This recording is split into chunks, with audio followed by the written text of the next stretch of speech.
The Drunk Monk is exactly like it sounds. It's a lot of fun. Get enemies drunk, do extra damage, get drunk yourself, all sorts of fun things. So let's jump in with patch 8. This is the Drunk Monk build. We can go level by level with the combat tutorial, all the items you can need. And of course we start with Monk at level 1. This gives you Fury of Blows. As a bonus action, you can punch twice in quick succession. This uses your key points as you can see here, kind of like your sorcery ones.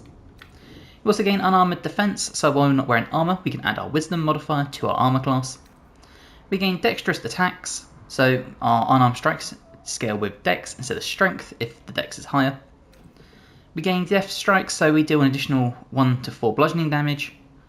We have Unarmed Strikes for bonus actions, Strength Saving Throw Proficiency, Dexterity Saving Throw Proficiency, Simple Weapon, Short Sword Proficiencies. When it comes to your ability points, we are going to have something akin to this. We're going to have 10 Strength, 16 Dexterity, 14 Constitution, 10 Intelligence, 16 Wisdom, and 8 Charisma. For your proficiencies, take what you feel like. Monk level 2 brings additional key points, unarmored movement, so while we're not wearing armor or shield, we have an extra 3 meters of movement speed. And then Patient Defense, which means we can give attacks against us disadvantage. Step the Wind Dash, so we can dash. And Step the Wind Disengage, all as bonus actions using our key points. Monk level 3 brings our specialization, and for this one, Way of the Drunken Master.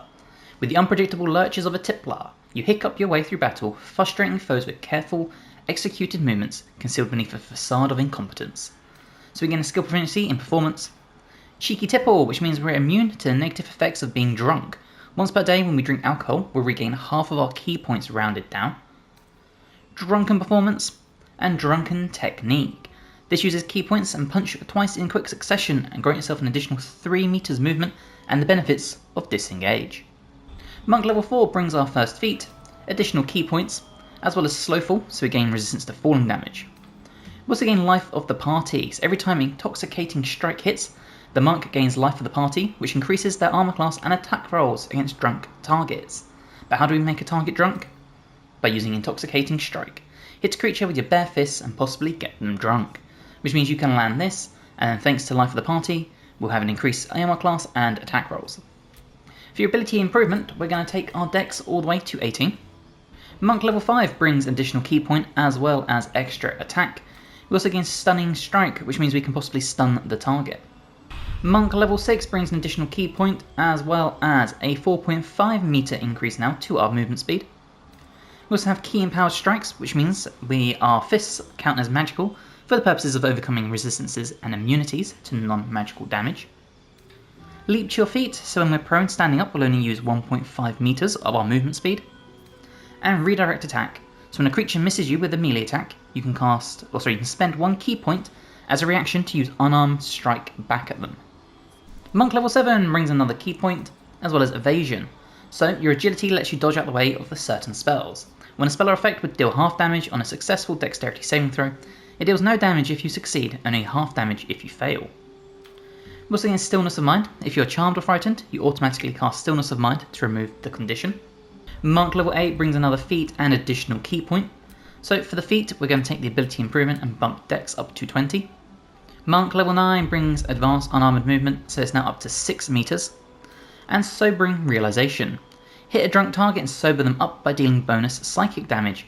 On a successful hit, the monk also loses Life of the Party, which means we'll lose the extra AC and attack, but you can deal 11 to 30 damage. Monk level 10 brings another additional key point and Purity of Body.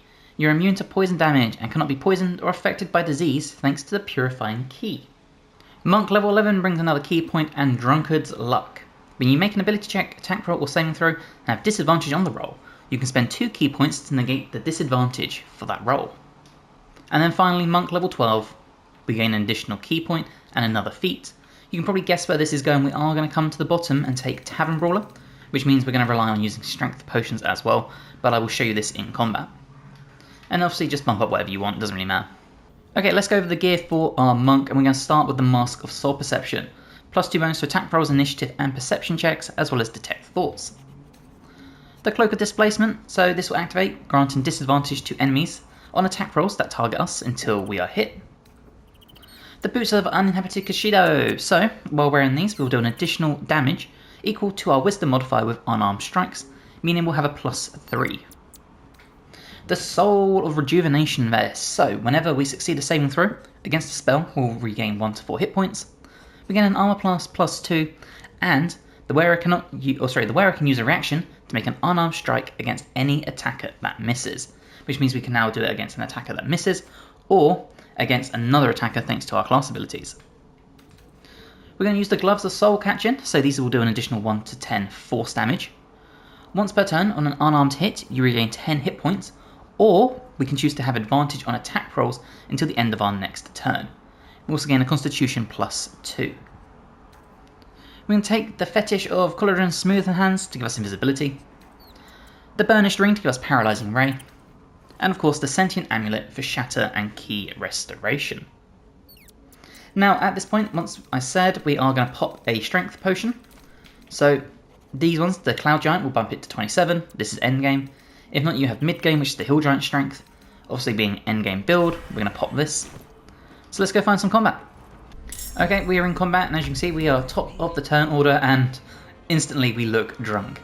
So let's get going. We're going to come here, and of course we're going to start with our Intoxicating Strike. Insane. And there you go. Now unfortunately they did save, but we did land a crit, and we can try again if we want to, because we have enough key points. There you go, the enemy is now drunk, and what this means is as a bonus action we could come up here, we could target this one, and we could do a Drunken technique to finish that enemy off. There you go, see the enemy is drunk. Now unfortunately they did manage to hit us, and then they missed. Now if we just take this drunk enemy out, we'll do 1 strike, and we'll try and land another Intoxicating Strike on the Barbarian. Now unfortunately they saved as well, not ideal, but what it does mean is we can use our bonus action, try and do another Intoxicating Strike, or we can just do a Drunken technique to hit twice. Just like that, and you can see you can really pump out the damage with this build. Okay, what I'm trying to do here is I'm trying to show off some of the abilities. Let's try another Intoxicating Strike. They made their save as well. Come on, one more. Okay, so what it means on the next turn we can actually show this off properly. For now, let's just do an Intoxicating Strike. We'll try and target this one as well. And there you go, we've hit both. So, on the next round I'll show you the other technique we have. Okay, so you'll see we have some drunk enemies. So if we move up here, we now have the ability to do our Sobering Realization, and this will do a bunch of damage, as you can see there. What this also means is because we have 2 drunk targets, we can come up to this one, and we do the exact same thing. Just like that. It also means we could follow up with another Drunken technique, and there you go. You can really split your damage, deal multiple bits of damage, and overall just wipe enemies out. And because there's still one more enemy, we can make our way over here and start closing down the battlefield. Okay, so let's start taking this final enemy out, and you'll see we have pretty good range, but not quite good enough. So we'll come there, and then we can use one of our key points to dash, meaning we can close the distance, and we're still here in time to be able to do something like an Intoxicating Strike, just like that, or we can just follow it up with a very normal attack, like this. What it also means is we could use our Soul Snare to heal up after taking full damage, and there you go. And then it's very simply a case of just finishing the fight, and you can see our 1 monk took out every enemy. Now, bear in mind, we only have 0 key points left. I say only. If we come in here and we find some booze. Okay, so if we pop the wine, just like that, and we come into here, you'll see we regained 6 of our key points. The other thing to bear in mind is if you short rest, you'll get them all back as well. But once per day you can drink some booze, regain 6 of them, and it means you can save a short rest if you need to. So I really hope you have enjoyed the Way of the Drunken Master build, or monk I should say, build for Baldur's Gate patch 8. If you have, let me know in the comments below what you think about patch 8 and the subclasses, and let me know what you do differently about this build, any new items, skills, all that fun stuff. If you aren't already, please subscribe to the channel for more. I've got more guides to Baldur's Gate, Dragon Age, Path of Exile, all the RPGs you could ever need. And hopefully, I'll see you in the next one. Bye guys.